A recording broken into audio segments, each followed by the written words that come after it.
બ્રહ્માજીએ કહ્યું કે તે સમયે મને કંઈ જ ખબર નહોતી. થોડીવાર પછી મેં મારા સર્જકને શોધવાનો પ્રયત્ન કર્યો પણ હું તેનું મૂળ શોધી શક્યો નહીં. પછી જ્યારે હું તે નાળની મદદથી ઉપર ગયો ત્યારે મેં આકાશમાંથી એક અવાજ સાંભળ્યો.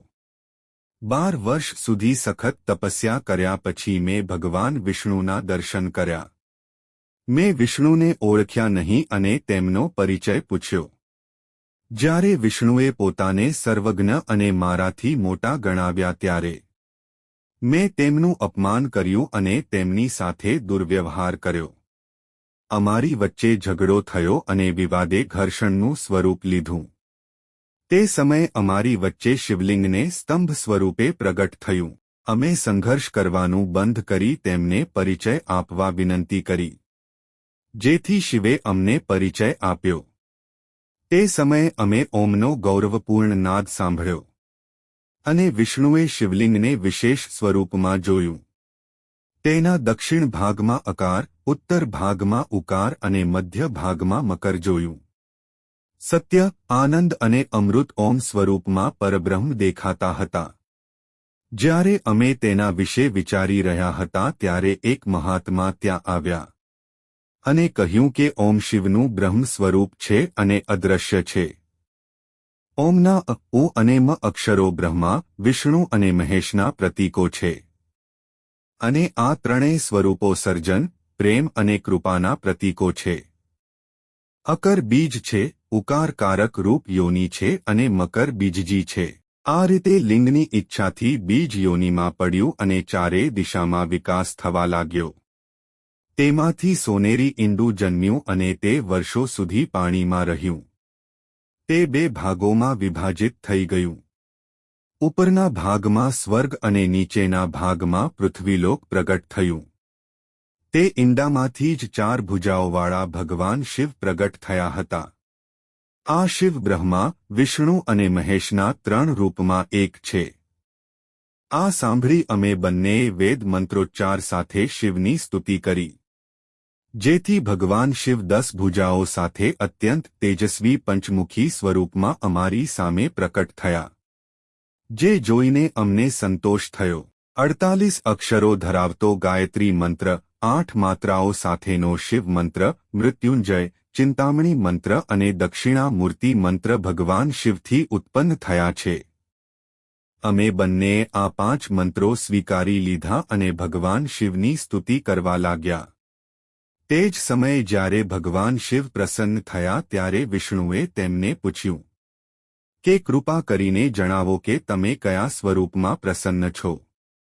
તમે શું પરિણામ આપો છો અને તમારું દૈવી સ્વરૂપ શું છે?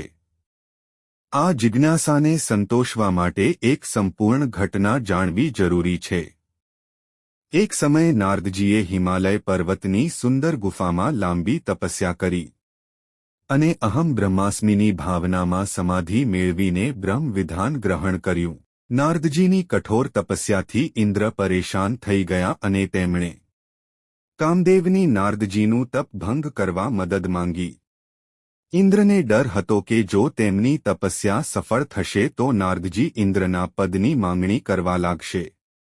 કામદેવે ઇન્દ્રની આજ્ઞા માનીને નારદજીની તપસ્યા તોડવાનું નક્કી કર્યું.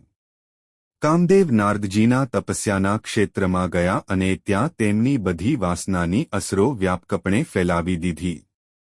પણ નારદજીને સહેજ પણ વિકાર થયો નહીં.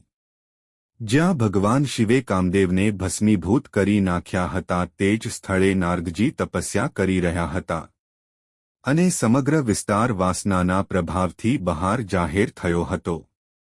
જ્યારે ઇન્દ્રને કામદેવની નિષ્ફળતાના સમાચાર મળ્યા તો તેઓ પોતે ત્યાં આવ્યા અને નારદજીની સ્તુતિ કરવા લાગ્યા. ઇન્દ્રએ નારદજીને કામજીત તરીકે સંબંધિત કર્યા અને તેઓ કામ પર વિજય હોવાનું જણાવ્યું. ઇન્દ્રની સ્તુતિથી નારદજીને ગર્વ થઈ ગયો અને તેઓ પોતાને કામજીત માનવા લાગ્યા. તેમના મનમાં એટલો મોહ જાગ્યો કે તેઓ ભગવાન શિવ પાસે ગયા અને પોતાની કામજીતની વાર્તા કહેવા લાગ્યા. શિવજીએ નારદજીને પોતાની પ્રશંસા અને ચર્ચા ન કરવાની સલાહ આપી. પરંતુ નારદજી માન્યા નહીં અને તેઓ બ્રહ્માજી પાસે પહોંચ્યા. ત્યાં તેમણે કામજીતની કથા સંભળાવી. ત્યાર પછી તેમણે વિષ્ણુલોકમાં પણ આ જ વાત કહી. આ રીતે નારદજીનું મન કામ પર વિજયી થવાના અભિમાથી પૂર્ણપણે ભરાઈ ગયું. વિષ્ણુજીએ નારદજીના આચરણ માટે પોતાના હૃદયમાં શિવની સ્તુતિ કરી. નારદજીની આસક્તિ અને અહંકાર એટલો વધી ગયો હતો કે તેનો નાશ કરવો જરૂરી હતો. તેથી ભગવાન શિવની ઈચ્છાથી વિષ્ણુજીએ નારદજીની આસક્તિ અને અહંકારનો નાશ કરવાની યોજના બનાવી. વિષ્ણુજીએ નારદજીના માર્ગ પર એક સુંદર શહેર બનાવ્યું અને તેના શાસક શિલાનિધિ દ્વારા તેમની અનન્ય સુંદર પુત્રીનો સ્વયંવર ગોઠવ્યો. જ્યારે નારદજી ત્યાં પહોંચ્યા ત્યારે યુવતીએ તેમનું સ્વાગત કર્યું. તેણીને જોતાની સાથે જ નારદજી તેના પર મોહિત થઈ ગયા. નારદજીએ યુવતીની ભાગ્ય રેખા પર વાંચ્યું કે તેણીનો પતિ અજેય હશે. તેથી નારદજી તેણીને મેળવવા માટે બેચેન બન્યા. આ કાર્યને સિદ્ધ કરવા માટે નારદજી વિષ્ણુજી પાસે ગયા અને તે યુવતી સાથે લગ્ન કરવાની ઈચ્છા વ્યક્ત કરી. નારદજીએ વિષ્ણુજીને સુંદર રૂપ પ્રદાન કરવા પ્રાર્થના કરી. ત્યારે વિષ્ણુજીએ નારદજીને વાનરનું રૂપ આપ્યું અને તેમનો મોહભંગ કરવા માટે સ્વયંવરમાં મોકલ્યા. નારદજી સ્વયંવર સ્થળ પર પહોંચ્યા. જ્યાં ભગવાન શિવની લીલાને કારણે ત્યાં હાજર તમામ રાજાઓએ નારદજીને તેમના વાસ્તવિક સ્વરૂપમાં જોયા. પરંતુ ભગવાન શિવના 2 ગણ બ્રાહ્મણોના વેશમાં હતા અને તેઓ નારદજી સાથે મજાક કરવા લાગ્યા. આ જોઈ હાથમાં માળા લઈને આવેલ છોકરી અત્યંત દુઃખી થઈ, જેથી તેણીએ દરવાજે વિષ્ણુજીને રાજાના રૂપમાં જોતા તેમના ગળામાં માળા પહેરાવી. આ જોઈ નારદજી ખૂબ જ દુઃખી થયા. છેવટે રુદ્રગણની સલાહથી તેમણે પાણીમાં પોતાનું પ્રતિબિંબ જોયું. પરિણામે નારદજી ખૂબ ગુસ્સે થયા. તેઓએ રુદ્રગણોને શ્રાપ આપ્યો કે તેઓને રાક્ષસ યોનિ પ્રાપ્ત કરશે, પણ છતાંય તેમનો ગુસ્સો રોકાયા નહીં. તેમણે વિષ્ણુજીને પોતાની સાથે કપટ કરવા બદલ પત્નીથી વિખૂટા પડી દુઃખી થવાનો શ્રાપ આપ્યો અને એ પણ કહ્યું કે વિખૂટા થવાથી થતા આ દુઃખને દૂર કરવા માટે તમારે વાનરોનો સહારો લેવો પડશે. ભગવાન શિવની લીલા સમજીને ભગવાન વિષ્ણુજીએ શ્રાપ સ્વીકારી લીધો. ભગવાન શિવે તેમની લીલા સંકેલી પછી નારદજી તેમની સામાન્ય સ્થિતિમાં આવ્યા. તેઓ વિષ્ણુજીના ચરણોમાં પડ્યા અને પોતાના આચરણ માટે માફી માંગવા લાગ્યા. ત્યારે તેમને ખબર પડી કે ભગવાન શિવે તેમની દુવિધાનો અંત લાવવા માયાની આ જાળ બનાવી હતી. આ જાણીને નારદજીને ખૂબ જ આશ્ચર્ય થયું અને તેમને જ્ઞાન થયું કે વિષ્ણુજી, બ્રહ્માજી અને અન્ય દેવતાઓ ભગવાન શિવના આદેશ પર કામ કરે છે.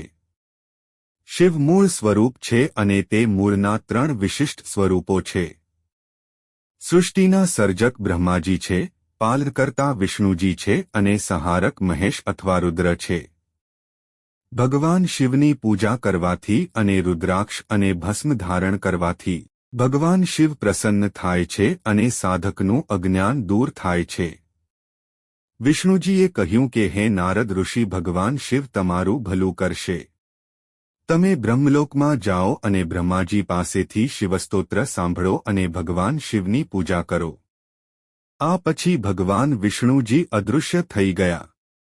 અંતે નારદજી પૃથ્વી પર આવ્યા અને વિવિધ સ્થળોએ શિવલિંગની પૂજા કરવા લાગ્યા. અહીં નારદજીએ બ્રાહ્મણોના વેશમાં ગણોને જોયા. નારદજીએ ગણોને શ્રાપ આપ્યો હોય તેઓએ પસ્તાવો કર્યો, પરંતુ પોતાની વાત અસત્ય ન હોઈ શકે એમ જણાવી. નારદજીએ શ્રાપમાંથી મુક્તિ મેળવવાનો ઉપાય જણાવ્યો. આગામી કથા સાંભળવા માટે ભાગ 8 જોવો. જો તમને આ વિડિયો પસંદ આવ્યો હોય તો વિડિયોને લાઇક કરો અને ચેનલને સબસ્ક્રાઇબ કરો.